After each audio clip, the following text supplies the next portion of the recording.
Good morning, everybody, and welcome to another episode of the Dong Report, where I give out my favorite home run predictions of the day. As for today, I got another 4 players on Dong Watch for you guys to lock in. I got 3 of my mainline players that I really like, and then I have 1 dart throw as well. 4 plays that I do really like for today's MLB betting slate. Of course, before I can get into those, we got to do a recap from yesterday, which was fine. We were able to get a dong to mash yesterday. Thank you to Jose Ramirez. We did not get any of our other 3 plays to cash, but thank you to the odds. And why I love betting on home runs is because we got 1 to mash. We were able to be green for the day, albeit a slight profit of plus 0.45 units, but we will still take a profitable day when we can get it. So we cashed out Jose Ramirez, and then we lost Bobby Wood Jr., we lost Jose Altuve, and we lost Steven Kwan, who was our dart throw on the entire season.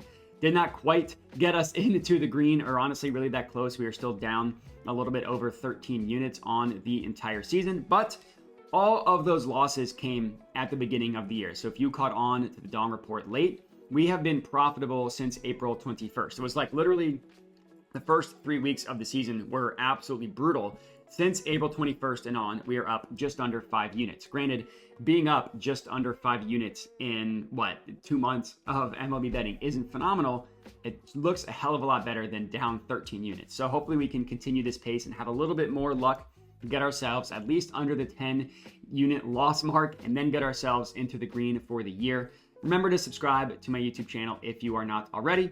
And let's get into today's dongs. So the first play that we're going to go ahead and lock in here, Guardians versus Orioles game, Gunnar Henderson to hit a home run, plus 375 odds at BetMGM. Gunnar was someone that I did not take yesterday. He was going up against a lefty. Generally, Gunnar is better against right-handed pitching. Of course, Gunnar stuck that one right back in my face, hit one to go yard. Hopefully, he can come through for us once again tonight. Not once again. He can come through for us tonight. Once again, hitting a home run, righting the wrongs for me not taking him yesterday. And the thing with Gunnar, here's the thing. It's really good. Turns out Gunnar Henderson, really good at hitting home runs. And really, anytime he has a chance to go up against a right-handed pitcher, especially a right-handed pitcher who is not one of the best right-handed pitchers in the MLB, and you're getting reasonable odds, which we are getting at plus 375, you should look for him to hit a home run. Looking at the entire season without any righty versus lefty splits, just the entire year, he has the second best ISO rate in the MLB at 32.5%. He's only behind Aaron Judge, who basically any batting stat you're going to look at, if it's not Aaron Judge, it's probably going to be the second best behind Aaron Judge. But anyways, 20 of Gunnar Henderson's 25 home runs have come against right-handed pitching. His ISO rate specifically against righties up to 34.7%. Still not ahead of Aaron Judge, but an absolutely incredible number. The reason why he has been able to hit more home runs against righties, just look at his hard hit rate. His fly ball rate, his pull rate are slightly better, mostly equal, but his hard hit rate jumps all the way up to 48.5% against right-handed pitching. Just crushes the baseball. Once again, that hard hit rate is second behind Aaron Judge. Overall, again, this time we're not looking at any splits. Gunnar has the 7th highest average exit velocity in the MLB at 93.9 miles per hour, just giving you further proof of how hard Gunnar hits the baseball. And then as for the pitching matchup, I mentioned that he's going up against Carlos Carrasco of the Guardians. Unsurprisingly, Carlos Carrasco is a right-handed pitcher because I'm giving you all the righty splits. But even when you look deeper than just the fact that he's a right-handed pitcher, he's a right-handed pitcher that Gunnar should absolutely crush just looking at the pitch mix, right? The 2 most common pitches that Carrasco throws are sliders, which he throws 26.9% of the time, and four-seam fastballs, which he throws 25.6% of the time. And then from there, he throws a changeup 22.2% of the time. Those are his top 3 pitches: sliders, fastballs, and changeups. Well, Gunnar annihilates sliders and fastballs, especially sliders. His best ISO rate of any pitch is the slider with an ISO rate of 46.7%. That would be above Aaron Judge. If he only got thrown sliders, he would have a better ISO rate than Aaron Judge. That's his best pitch by far. Then from there, his third best pitch is the four-seam fastball, which he hits 30.4% ISO rate on four-seam fastballs. Those are the 2 most common pitches that Carrasco throws. And then the third one, the changeup. Gunnar isn't quite as good against changeups. he's still excellent in terms of ISO rate as defined by FanGraphs, with an ISO rate of 28.1%, specifically against changeups. So that's 3 of the top 4 pitches that Gunnar hits are the top 3 that Carrasco throws. Now, Gunnar's second best pitch, just in terms of raw power, are curveballs, and Carrasco at least does throw those 6% of the time. So in the off chance that he throws Gunnar a curveball, Gunnar's probably going to mash it. All of his other pitches are pitches that Gunnar mashes. So really good opportunity for Gunnar to hit a home run. Let's hope he comes through for us, hitting one today, along with hitting one yesterday when we did not have him. That's our first play. Next up, Pirates versus Reds game. I'm taking Jeimer Candelario to hit a home run, plus 470 odds at FanDuel. So I'm actually going to have 2 players on the Reds for this one.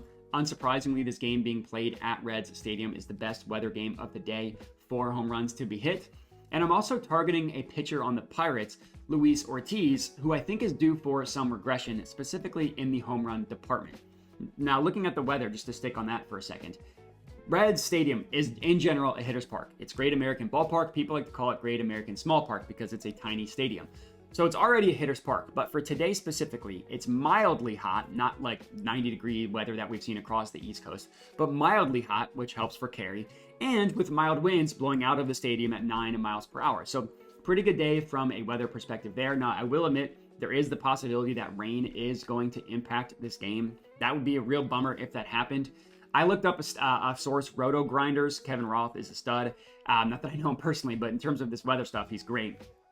And his official analysis is that it's going to rain in the morning. It should stop by the time the game starts, and then the rain will pick up later, should be when the game ends. His terminology was that he's optimistic that this game will be unaffected. We'll have to see. I generally think that stopping and starting hurts the pitchers more than it hurts the batters. But in terms of the pitching matchup, as I mentioned, Luis Ortiz is pitching for the Pirates. He's only given up 3 home runs on the year. He's got an incredibly low home run per 9 of 0.57.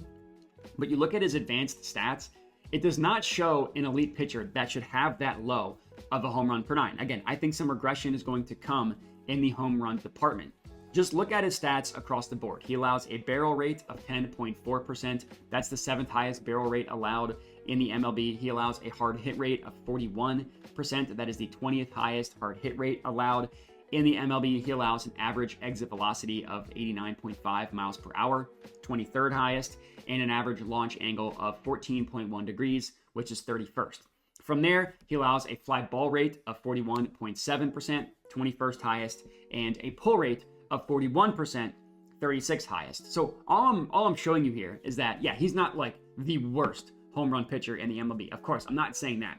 What I am saying is that he's a below average pitcher in terms of allowing home runs. When you look at those stats, and those are the important stats, right? Barrel rate measures contact, hard hit rate. How hard are the hits that you are allowing? Average exit velocity calculates that as well. Fly ball rate. How often are you allowing teams to put the ball in the air? Launch angle. Same exact thing. There are some pitchers that allow solid contact that don't allow a lot of home runs because they're ground ball pitchers. That is not the case with Luis Ortiz. Yeah, again, that's not a home run disaster from a pitching perspective. Definitely not an above average by any means, and definitely not a pitcher that should have as low as a home run per 9 as Luis Ortiz does. Now looking at Candelario, because we do need to talk about the batter. Switch hitter, much better when he's facing right-handed pitching, which is what Ortiz is. Candelario's ISO rate goes from 10.7% against lefties, which is horrible, all the way up to 29.2% against righties, which is in the excellent category. That would put him in the top 10 ISO rate in the MLB if you just extrapolated that out. So pretty confident that Candelario is going to be able to mash one tonight for us. Let's hope he does. Next up, same game, Elly De La Cruz to hit a home run, plus 470 odds at FanDuel. Yes, that's not a typo there, but both plus 470 at FanDuel. So this is kind of funny similarities between the two. Obviously, another player on the Reds. Obviously, another player that gets the same weather benefits, the same pitching matchup as Candelario does. And another player who is a switch hitter that is better when he's going up against right-handed pitching. Elly De La Cruz is very similar to Candelario in that regard. He's a switch hitter who's much better against right-handed pitching. Elly De La Cruz's ISO rate against lefties is a very low 13.9%, jumps up to 25.5% against right-handed pitching. Another example of a batter that hits for below average power against lefties versus excellent power against righties. The splits aren't as dramatic as Candelario, but they are still there. De La Cruz has hit 14 home runs on the year. 11 of those home runs have come against right-handed pitching. Fly ball rate, pull rate, hard hit rate are all higher against righties, with the biggest difference being his hard hit rate goes from 21.4% against left-handed pitching up to 44.3% against righties. That would be the fourth highest hard hit rate in the MLB. And looking at the pitch mix, it's not quite as juicy as Gunnar Henderson, but it is still a matchup that should advantage De La Cruz, looking at the types of pitches as well. The most frequent pitch that Ortiz throws is a sinker. He throws that 28.9% of the time. That just so happens to be the pitch that De La Cruz hits for the most power. His ISO rate against sinkers, De La Cruz's, is 45.9%. That is Gunnar Henderson against slider numbers.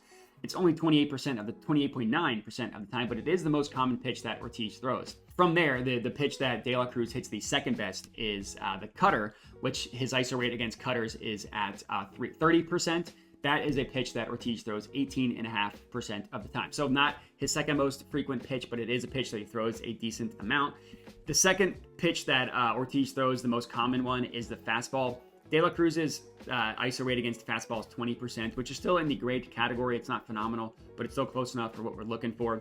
So let's hope that betting on regression from Luis Ortiz comes through for us with both Candelario and this pick of Elly De La Cruz. That's our third pick.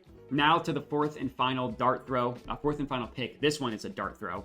We're heading back to the Guardians versus Orioles game, and I'm going back to Steven Kwan to hit a home run. This is at plus 1820 odds at FanDuel. I'm only putting $10 on this one, so 0.1 units. And one thing that I do want to be clear is that I'm using the FanDuel 30% profit boost to get these odds at plus 1820. They are traditionally at plus, not traditionally, FanDuel has this at plus 1400. With the boost, you can get it at plus 1820. It's a promotion that everybody should have on FanDuel. And if you don't, I still think he's worth playing at plus 1400. Once again, this is a plus 10 advantage according to Ballpark Pal in favor of Steven Kwan going up against Grayson Rodriguez of the Orioles.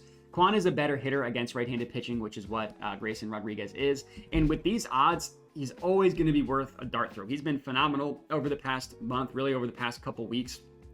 So if he just keeps that going, he hits like one home run every 14 at bat, or every 14 times we bet him, and we're going to be profitable at these odds. And again, at the plus 1820, even the plus 1400, I think are phenomenal odds. And that is all we got. Another 4 players on Dong Watch, 1 dart throw, 3 mainline plays that I'm putting the full half unit on for home runs. One of these guys hits a home run, we will be profitable. Let's hope that we can get multiple to hit a home run to do a great job getting a dent into our season losses or our profits from April 21st and on. Again, remember to subscribe to my YouTube channel if you are not already. Appreciate everybody for watching, and have a good one.